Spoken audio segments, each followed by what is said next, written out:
தேற்றி தந்தை போல ஆற்றி தோள் மீது சுமந்திடும் என் ஏசையா.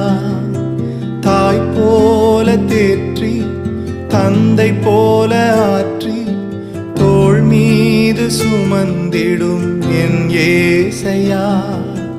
உம்மை போல புரிந்து கொள்ள யாரும் இல்லையே, உம்மை போல அரவணைக்க யாரும் இல்லையே, உம்மை